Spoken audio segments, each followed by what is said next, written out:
Assalamualaikum warahmatullahi wabarakatuh. Perkenalkan, nama saya Muhammad Bayu Pratama.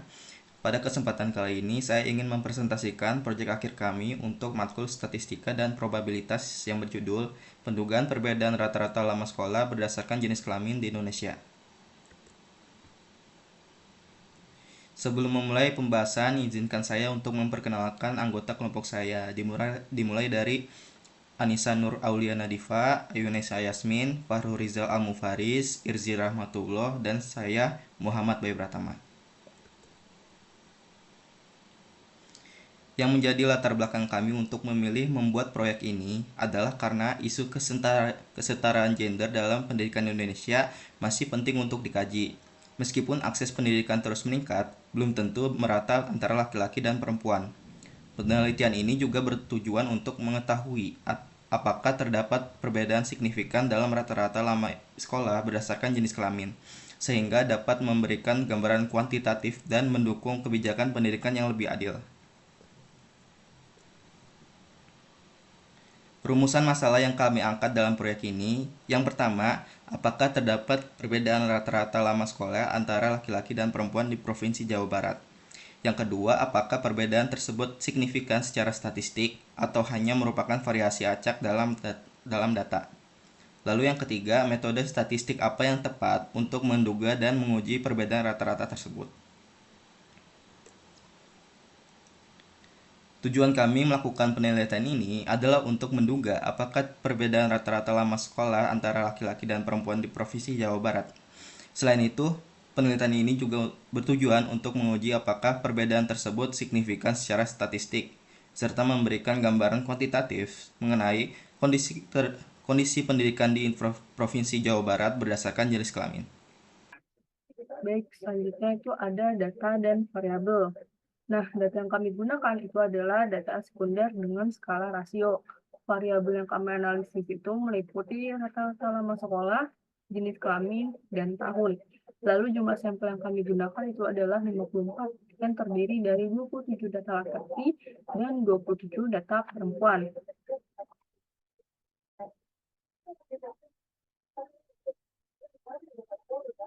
Nah, selanjutnya di sini ada data dan variabel. Nah, ini tuh tampilan dari data yang kami gunakan yang menunjukkan rata-rata lama sekolah untuk laki-laki dan perempuan di berbagai kabupaten maupun kota di Jawa Barat. Nah, di sini ada catatan untuk laki-laki kami wakili dengan angka 1 dan untuk perempuan kami wakili dengan angka 2. Data di dalam data ini tuh ada dalam satuan tahun. Lalu seluruh 27 kabupaten dan kota di Provinsi Jawa Barat ini kami anggap sebagai satu populasi.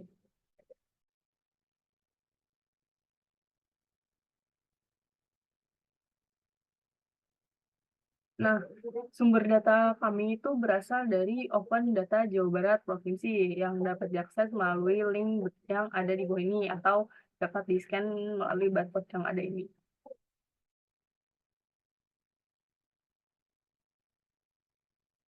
Nah, selanjutnya ini ada uji statistik yang kami gunakan. Nah, yang uji statistik yang kami gunakan itu adalah uji Z2 rata-rata populasi independen. Nah, uji Z ini itu cocok untuk membandingkan rata-rata lama sekolah antara laki-laki dan perempuan. Lalu menentukan apakah perbedaan tersebut hanya kebetulan atau variasi acak atau benar-benar signifikan secara statistik. Nah, syarat untuk penggunaan uji Z2 rata-rata populasi independen ini tuh yang pertama itu data berdistribusi normal atau mendekati normal jika sampel besar.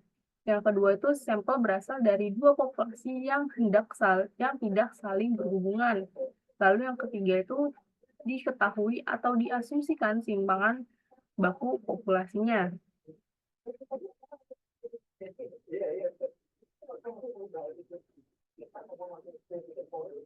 Nah, selanjutnya ini ada analisis data deskriptifnya atau ini adalah tampilan si histogramnya gitu. Nah, sebelum ngelakuin uji inferensialnya, nah itu kita lihat dulu nih analisis data deskriptifnya. Nah, di sini tuh kita ada si dua histogram nih. Nah, histogram yang pertama itu ini itu tuh untuk data laki-laki, dan yang kedua ini untuk data perempuan. Nah, dari histogram ini itu kita bisa melihat distribusi langkah sekolah untuk dua kelompok tersebut, untuk laki-laki dan perempuan. Oke, selanjutnya yaitu analisis data deskriptif, khususnya untuk MEAN pada kedua data, lalu ada median, modus, dan juga simpangan rata. Nah, untuk MEAN pada kedua data sendiri, seperti yang dijelaskan sebelumnya bahwa data kami itu terbagi dua, yaitu data laki dan juga data perempuan, yang dimana data laki-laki itu sebanyak 27 dan juga perempuan sebanyak 27. Nah, untuk mencari MEAN kedua data itu bisa dipakai rumus seperti berikut, yang mana X bar sama dengan sigma XI per N, yang mana XI ini merupakan sigma XI ini merupakan hasil dari penjumlahan dari nilai-nilai data, lalu N-nya ini banyaknya data. Nah, ketika dihitung, MEAN dari data laki-laki itu bisa dilihat sebesar 9,2263. Lalu untuk MEAN data perempuan, itu hasilnya yaitu sebesar 8,55 sekian. Atau dalam Excel itu kita bisa menggunakan rumus fungsi average ya di dalamnya. Nah, lalu untuk median pada kedua data. Karena data kami ini jumlahnya itu ganjil ya, maka rumus yang dipakai adalah sebagai berikut. MS sama dengan X N plus 1 per 2. Nah, jika dikalkulasikan median pada data laki-laki itu terdapat pada data 14, atau di sini bisa dilihat X14. Sama seperti perempuan juga, karena jumlah datanya sama, maka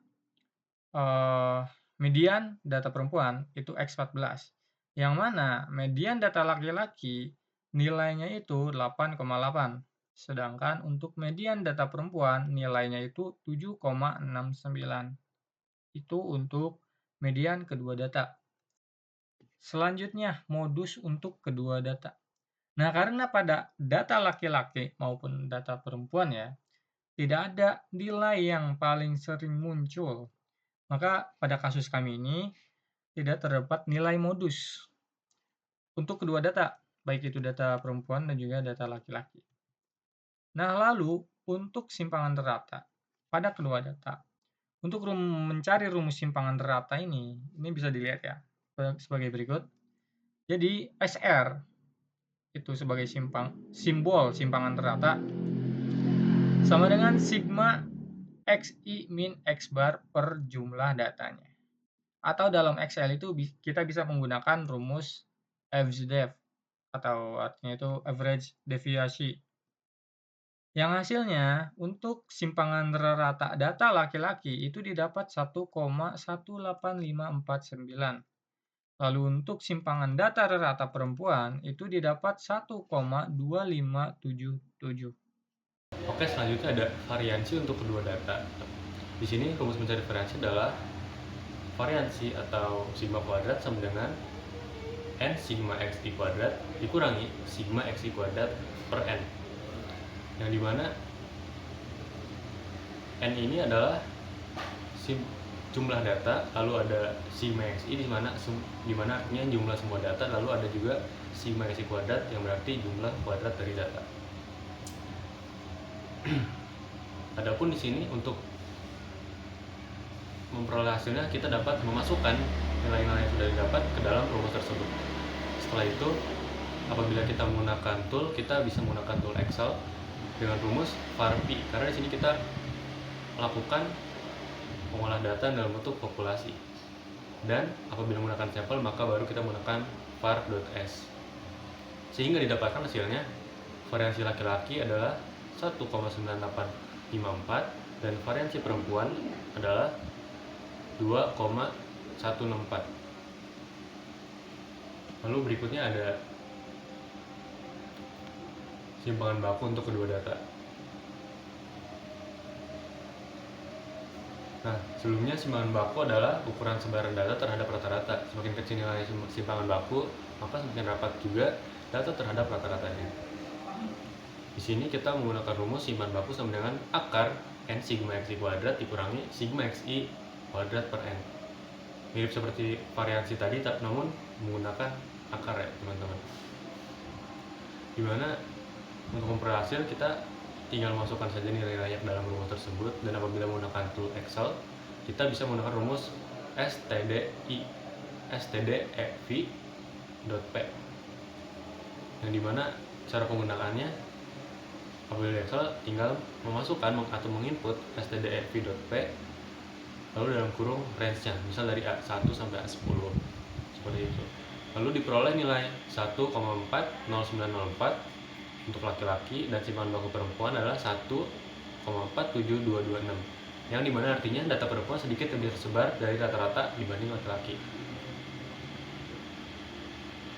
Maaf, data perempuan sedikit lebih tersebar dari rata-ratanya dibanding laki-laki. Lalu berikutnya ada koefisien variansi untuk semua data, untuk kedua data, maaf. Nah, di sini ada rumus mencari koefisien variasi atau KV sama dengan sigma atau simpangan baku per x bar dikali 100%, yang dimana 100% ini diperuntukkan untuk memperoleh hasil dengan nilai desimal atau persen. Nah, di sini ada koefisien variasi laki-laki dengan hasil 15,2665%, dan ada pula koefisien variasi perempuan 17,2172, yang dimana semakin besar koefisien variasi semakin tidak konsisten datanya atau lebih menyebar. Lalu ada semakin kecil data KV, maka data lebih konsisten atau seragam. Di sini laki-laki mendapatkan KV atau koefisien variansi sama dengan 15,2665%, dan koefisien perempuan 17,2172%, yang berarti data perempuan lebih bervariasi atau kurang konsisten dibanding data laki-laki.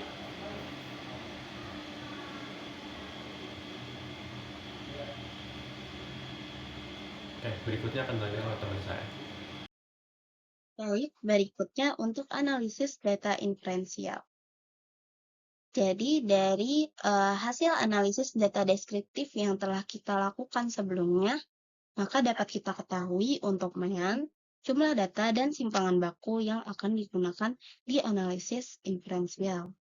Kemudian, dengan selang kepercayaan 95% bagi selisih rata-rata data RLS laki-laki dan data RLS perempuan, kita ingin mengetahui apakah terdapat perbedaan yang signifikan secara statistik dari kedua data tersebut.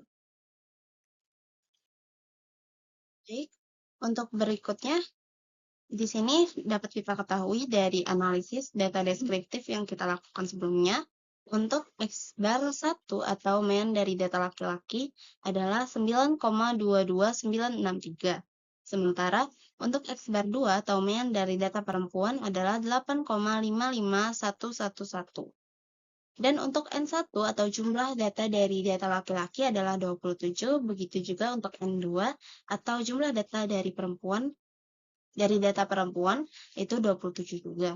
Sementara untuk S1 atau simpangan baku dari data laki-laki adalah 1,40904. Dan untuk simpangan baku dari data perempuan atau S2 adalah 1,47226. Di sini nilai dari alfa dengan selang kepercayaan 95% adalah 0,05. Lalu nilai untuk Z alfa per 2 adalah 1,96. Nilai ini kita dapatkan dari Excel dengan rumus norm S inverse. Selanjutnya, untuk rumus dari pendugaan dua populasi dengan simpangan bakunya diketahui, yaitu X bar 1 dikurang X bar 2 dikurang Z alfa per 2 dikali akar dari S1 pangkat 2 per N1 ditambah S2 pangkat 2 per N2 untuk Mi 1-nya. Dan untuk Mi 2-nya adalah X bar 1 dikurang X bar 2 ditambah Z alfa per 2 dikali akar S1 pangkat 2 per N1 ditambah S2 pangkat 2 per N2. Nah, untuk nilai dari akar S1 pangkat 2 per N1 ditambah S2 pangkat 2 per N2. Kita dapat cari untuk nilai ini dengan kita masukkan S1-nya, yaitu 1,40904 lalu dikuadratkan, dan per N1 yaitu 27. Ditambah untuk S2-nya yaitu 1,47226 dipangkatkan per 27. Sehingga hasilnya yaitu 0,35145. Selanjutnya, kita masukkan nilai dari elemen-elemen yang ada di sini. Untuk X bar satunya, yaitu 9,22963 dikurang X bar 2-nya, yaitu 8,55111. Dikurang Z alfa per 2-nya 1,96 dan dikali nilai dari akar S1 per N1 ditambah S2 per 2, S1 pangkat 2 per N1 ditambah S2 pangkat 2 per N2, yaitu 0,35145 untuk Mi satunya. Dan untuk Mi 2-nya adalah 9,22963 dikurang 8,55111 ditambah 1,96 dikali 0,35145. Sehingga didapatkan hasilnya untuk Mi satunya yaitu min 0,0103 dan untuk Mi 2-nya yaitu 1,36736. Nah, dari hasil perhitungan yang kita lakukan sebelumnya, maka kita dapatkan hasil atau kesimpulannya, sehingga dengan tingkat kepercayaan 95% diduga selisih rata-rata nilai RLS laki-laki dan perempuan di Provinsi Jawa Barat berada di antara nilai min 0,0103 dan 1,36736. Nah, dan karena batas bawah intervalnya adalah negatif, ini nilai min 0,0103, maka dapat kita simpulkan untuk selisih rata-ratanya mungkin saja sama dengan 0 atau negatif. Oleh karenanya, belum cukup kuat untuk membuktikan adanya perbedaan selisih yang signifikan secara statistik dari nilai RLS laki-laki dan nilai RLS perempuan. Baik, mungkin cukup sekian yang dapat kami sampaikan untuk analisis data deskriptif dan analisis data inferensial untuk pendugaan perbedaan rata-rata lama sekolah berdasarkan jenis kelamin di Provinsi Jawa Barat. Atas kesalahan dan kekurangan dari analisis kami dan presentasi kami, kurang lebihnya mohon maaf. Wassalamualaikum warahmatullahi wabarakatuh.